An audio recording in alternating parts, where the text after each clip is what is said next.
Okay, this is it. Inmates of CBSE, attend! Ha! 1, 2.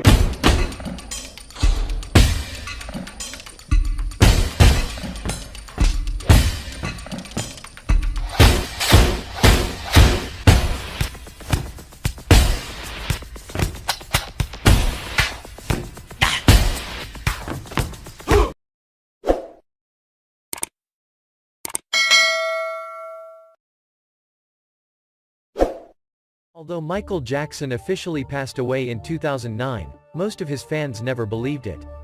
Because they had evidence that they wouldn't make them believe it. Fans think that Michael Jackson has been wearing many disguises since 2009 and has been caught on camera.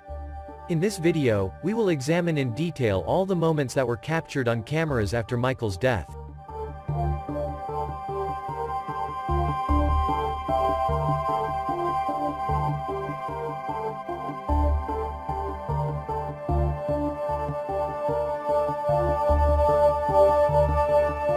Michael Jackson's body moving while being transported by helicopter, and then a person's recording of Michael stepping out of the ambulance in which he was being transported were his first times being caught on camera. When the ambulance video was watched by millions of people, someone wanted to destroy the effect of these images and immediately a fiction was made, acting like this video was a prank video. But the Germans had not managed to do the same video in a hurry. There were differences between the original video and the video shot by the Germans. For example, in the original video, the guard raises his left hand, while in the German video, the guard raises his right hand. First of all, how can this be a joke? Who would dare to make such a joke when the sadness of a pop star who has 3 billion fans around the world is fresh on the fans? This was completely made to cover up the original incident.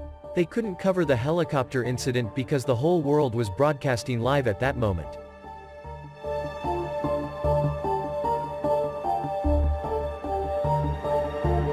Two days after the date of Michael's death, Randy Jackson and Marlon Jackson, Michael's brothers, arrived in front of Michael's house in their car. But they weren't the only ones in the car. Who was that masked man sitting in the back seat, we wonder? And why were Michael's brothers Marlon and Randy laughing? Of course, it wasn't just Marlon and Randy who were laughing. Now let's move on to the ceremony full of funny things.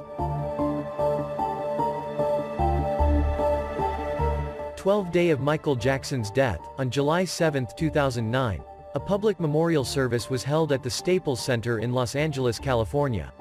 I'm talking about the place where the elephants with the biggest show on earth, written on them were circulated one night before the ceremony. Almost the entire art community attended the memorial ceremony.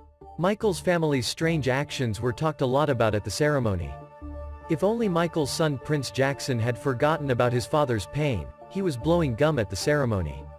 Her daughter Paris Jackson, on the other hand, took care of her headset in her ear. Was she listening to music or was she receiving instructions from someone about what to say at the ceremony? If you notice, she corrects her headset during the conversation.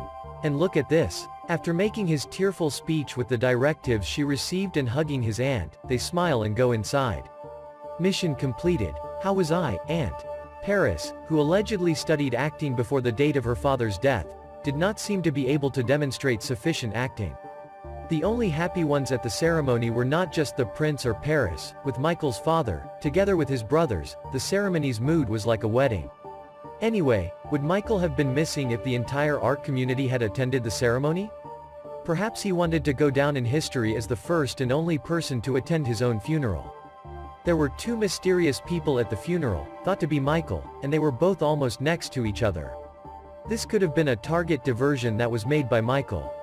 Yes, this man in the hat looked a lot like one of Michael's previous disguises. But I'm voting for the blonde woman. I think the man in the hat was a target diversion. If we look at the blonde woman's skin color, the Adam's apple, laryngeal protrusion, on her throat, which is usually seen in men, and the appearance of a black hair under her hair, we see that it's a great match with Michael. That hair was a wig. The person next to him holding hands claimed to be Michael's former bodyguard. Michael's sister Janet's look at the blonde woman seemed to say it all. On September 3, 2009, 3 months after the date of Michael Jackson's death, there was a program by Larry King on the CNN channel. This was also the day of Michael's burial. There was a special guest on the program. Dave, aka David Rothenberg, came on the program to talk about Michael. Dave, who survived the hands of a psychotic father in 1983, had severe burns on 90% of Dave's body. In 1984, Michael Jackson, who was on the stage for a Pepsi commercial, nearly died in an accident called Pepsi accident. When the explosion that was supposed to happen on stage happened earlier than it should have, Michael was stuck in the middle of the explosion and his hair caught fire. There were third-degree burns on Michael's head, who were helped by the people at the area. Michael felt indebted to Allah for surviving this accident. And now Michael, who has developed a sense of empathy for burning people, has opened a burn center by donating $1.5 million to help all patients who have suffered Buchan's event all over the world. This hospital was also the hospital that treated Michael to survive. In 1985, he visited the Brotman Memorial Hospital and took care of the patients. Dave, aka David, was one of the patients treated for burns at Rothenberg. Jackson, who had established an emotional bond with him, took him under his protection and took over all the treatment costs. In fact, when Dave turned 18, he even got a job thanks to Michael. Michael treated Dave like a father, provided Dave with lifelong emotional support and friendship to make him forget about the terrible life that his father put Dave through. Michael had helped Dave with what he can do to a world full of cruel people with love by showing him love, friendship, fatherhood. After all this support, Dave felt that he owed a huge debt of loyalty to Michael. Years later, when the dates showed 2009, Dave had an opportunity to pay off this loyalty debt, even if it was small. Michael Jackson wanted to show that he was alive and relieve the sadness of his fans. And he had to do a crazy action for this. He chose the CNN channel that the whole world was watching. And he chose a disguise in which he could easily enter.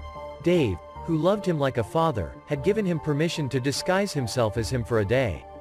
Michael's fans watching the live broadcast immediately noticed the oddity and showered the broadcast with tweets.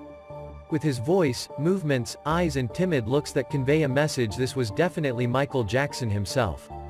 The real Dave didn't have that shoulder width. But the shoulder width of the person in the program was too long. It was as if he was wearing a costume. The real Dave's eye colors were also different. The number of fingers was also different. And, of course, their voices. Story, Larry. It was the visit to his Encino house was very impromptu, and it was kept a secret by my mother. And I had always been... Fans started to make videos to prove that their voices matched fully. But Dave already left the area and wasn't nowhere to be found. What was Miko Brando, the son of Marlon Brando, who was next to Dave on the broadcast, laughing at on the day of Michael's burial? Michael was alive, and he was sitting next to him in disguise. That's exactly what was funny.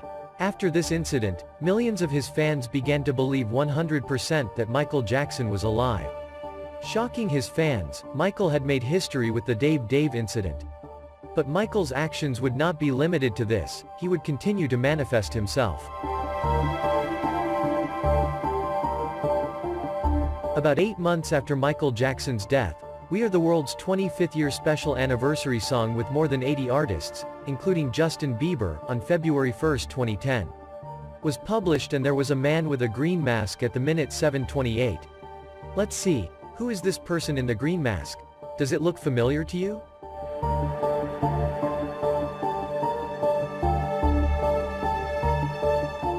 Have you ever noticed the old man who appeared in the Hollywood Tonight clip that aired in March 2011 before? This old man, who was quite mobile for his age, was dancing quite well. Michael was again trying to sneak into his clips to give us the message that he was alive.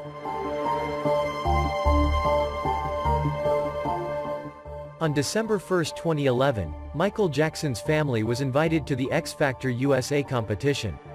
Michael's brothers Jackie, Tito and Marlon, as well as Michael's mother Catherine and Michael's children Prince, Paris and Blanket, were among the spectators at the competition. There was another person among the audience who attracted attention. Did the man in the hat, who is right behind Michael's mother Catherine, look familiar to you from somewhere? Yes, the master of disguise, Michael Jackson.